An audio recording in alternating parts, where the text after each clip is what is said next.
In the late 1940s and early 1950s, a diagnosis of cancer was almost always a death sentence, particularly for children. For them, acute lymphoblastic leukemia was often the culprit. ALL, as it's known, was vicious. It attacked the patient's own blood supply, overloading it with corrupted white blood cells and affecting every inch of the body. It acted like the flu, but it killed quickly. Doctors didn't want to talk about it, and they knew they couldn't beat it. I went to medical school from 48 to 52, and we were told you don't tell patients that they have cancer because it's inhuman. It would be cruel to do so. I remember one girl, I remember she looked at me, I'm dying. Can't you save me, Dr. Pinko? Can't you save me?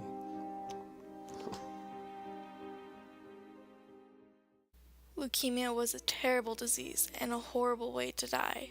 Little Robert Sandler was one of its victims. He was diagnosed with ALL in 1948. His twin brother Elliot describes what Robert and others at the time faced.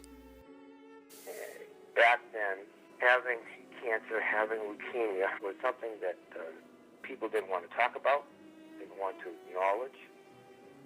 It was, if you'll excuse the expression, a scourge. The wards were filled with very sick people, and there was vomit, blood, and other contaminants and body fluids all over the place, and it was just not a nice scene. They certainly didn't treat it humanely. For Sidney Farber, a young doctor at Children's Hospital in Boston, that was unacceptable. Not only was he going to treat his patients differently, he was determined to beat ALL, and what he discovered led to one of the greatest medical breakthroughs in history.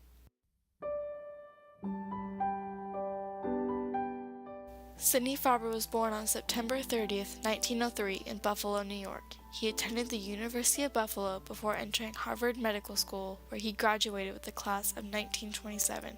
He was about to launch a career that would save millions of lives. In his fight against ALL, Dr. Farber would look for answers anywhere, even from the most unlikely of sources. In World War I, mustard gas was used to kill, but from its properties came the ability not only to kill, but to save lives.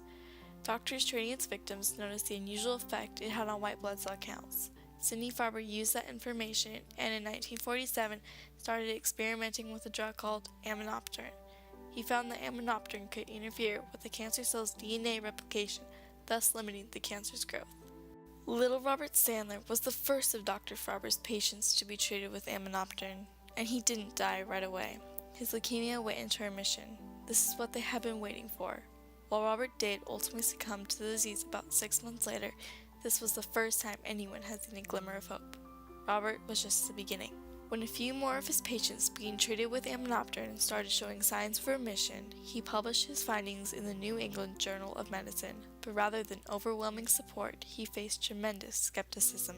There are lots of papers written by very famous hematologists who said, you shouldn't do this because, you may think it's really a terrific thing, but patients are all dying, and so it doesn't mean anything. Many doctors had already decided there was only one way to deal with cancer, and no way to deal with whole body cancers like leukemia. Dr. Edward Benz, a former student of Sidney Farber and current president of the Dana-Farber Cancer Institute, explains.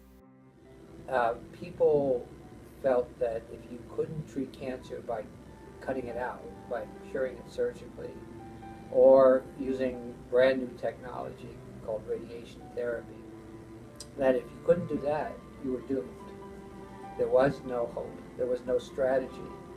And his vision that there were drugs that could circulate through the whole body and attack cancer no matter where it was in the body was radical.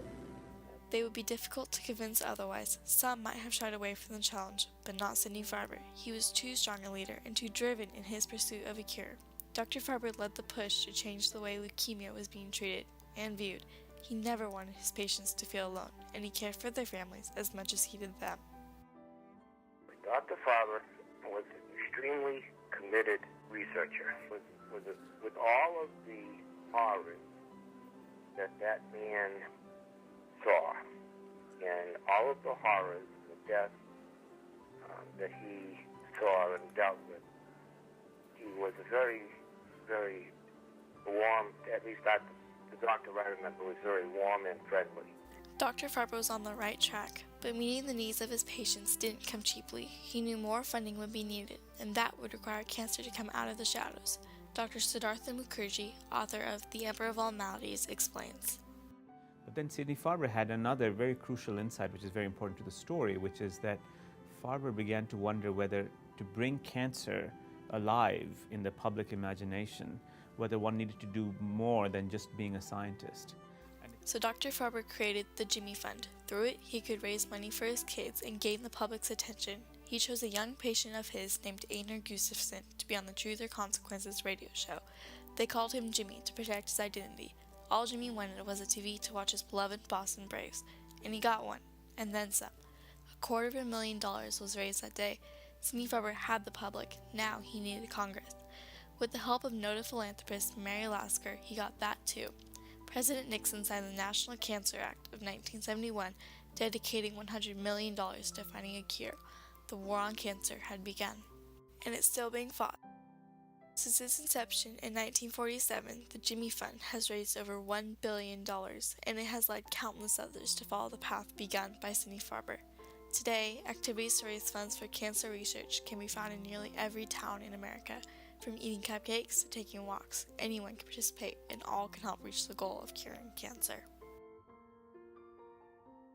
According to the American Cancer Society, there are currently over 14 million cancer survivors living in the U.S. alone. Because of Sidney Farber, cancer is no longer a death sentence. His legacy really is the modality or the strategy of treating cancer with systemic drugs that can circulate throughout the whole body. His societal legacy is the millions of people who are surviving cancer now, particularly the children with childhood leukemia, who are about 90% curable, who are surviving their cancer because drug therapy has been proven to work in selected circumstances like childhood leukemia works spectacularly well. Where Sidney Farber led, others have followed. Cancer centers around the country are now sharing information on how to best treat their patients, and the results have been astounding. Again, the pace of discoveries, starting with Sidney Farber, is accelerated around here. And then you go to, you move from Boston to Bethesda, where, again, carrying forward Sidney Farber's work, really managed to combine chemotherapies and begin to start curing acute lymphoblastic leukemia, which is a real milestone in this whole story. And things would only get better. By the mid-1990s, that was probably about the time you could tell a parent or a child with acute lymphoblastic leukemia that the odds were that they would be cured. It was in the early 2000s that the cure rates climbed up into the 70 to 80% range. By 2005, the survival rate for childhood acute lymphoblastic leukemia had risen close to 90%. Because of the efforts of Dr. Sidney Farber and those who have followed him, millions have survived to start their own legacies. Thank you for letting me race my brother on my bike. Thank you for the chance to race my cousin Jacob all the way down Loon Mountain on the Bear Claw Trail. Thank you for letting me walk my daughter down the aisle in June when she gets married. Dr. Sidney Farber, through his leadership and determination, changed the course of medicine and the lives of those affected by cancer for generations to come. He gave help to the helpless, hope to the hopeless, and left a legacy of life. And for the patient suffering from what he knows is cancer, beyond the reach of present methods of treatment of proved value, there is the assurance that this activity in the world of research and chemotherapy of cancer guarantees to him that he will not be abandoned.